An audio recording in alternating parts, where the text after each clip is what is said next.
You are welcome back.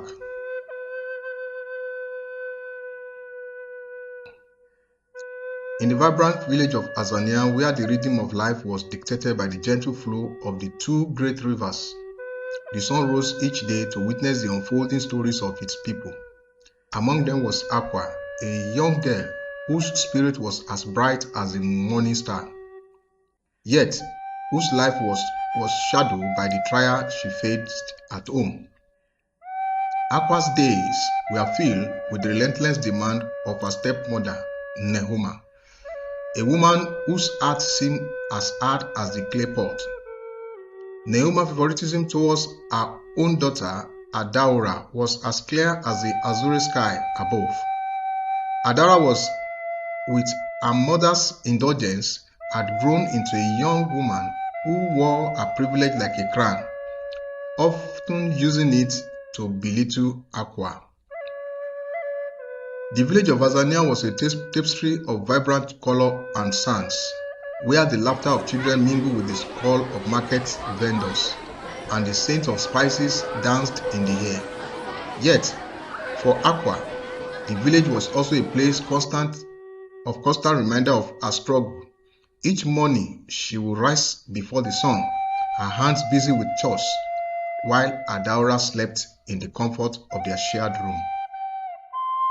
As the day unfolded, Aqua would find herself in the market, hawking goods under the watchful eye of Nehoma. The market was a cacophony of voices, a place where the air was thick with the aroma of fresh produce and the chatter of bargaining.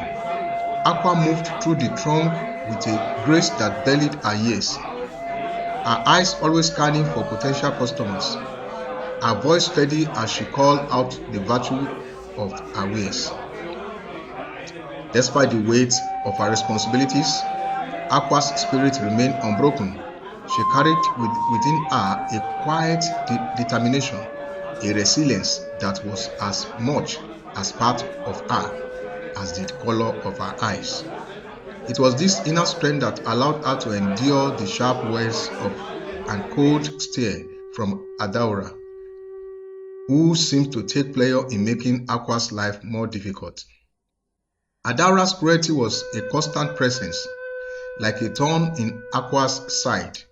She would often find ways to undermine Aqua's effort, whether by hiding her belongings or spreading rumors among the other children in the village.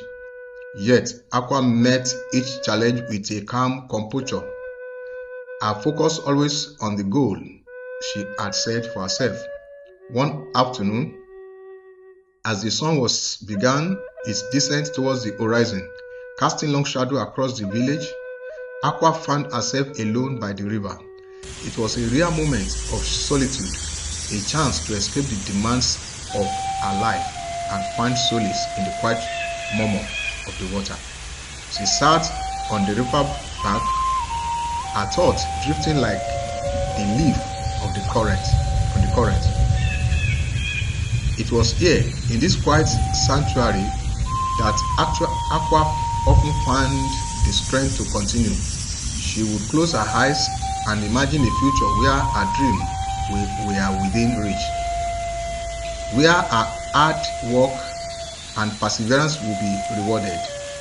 It was a vision that sustained her through the darkest moments, a beacon of hope that guided her steps. As the day turned into weeks, Adaura's behavior grew increasingly spiteful. Her words sharp, designed to cut and wound, yet Aqua refused to let them pierce her heart. She knew that Adaura's cruelty was born of insecurity, a need to assert her superiority in a world where she felt entitled to everything. Aqua's resilience was a testament to her character, a reflection of the strength she had inherited from her late mother. It was a strength that Kofi, the wise elder of the village, had recognized and nurtured. Under his guidance, Aqua had learned the importance of self-care and determination, lessons that fortified her against the challenges she faced. In the evening, after the chores were done and the market had closed, Aqua would often find herself in Kofi's compound. The elders' home was a haven of wisdom, a place where stories of the past mingled with hopes for the future. Kofi would share tales of resilience and courage, stories that inspire Aqua to keep moving forward, no matter the obstacles in her path. Through Kofi's mentorship, Aqua discovered the power of her own voice, the strength that lays within her to shape her destiny. She learned to channel her frustration into action, to transform her dream into goals that she could work towards each day. As the scene drew to a close, the village of Azania was bathed in the soft glow of twin light. The air was filled with the sound of evening, and the gentle hum of crickets and the distant laughter of children. Aqua stood by the river once more, her heart filled with a quiet resolve. In the face of Adara's cruelties and enormous demand, Aqua remained steadfast. Her journey was far from over, but she knew that with each step she took, she was moving closer to the life she envisioned for herself. The trials she faced were but stepping stones on the path of her dream, and with each challenge, she grew stronger, more determined to rise above the circumstances that sought to hook her back. Also, in the heart of Asenia, where the sun kissed the earth with its twin light, Aqua's story continued to unfold, a testament to the power of resilience and the unyielding spirit of a young girl determined to carve her own path in the world.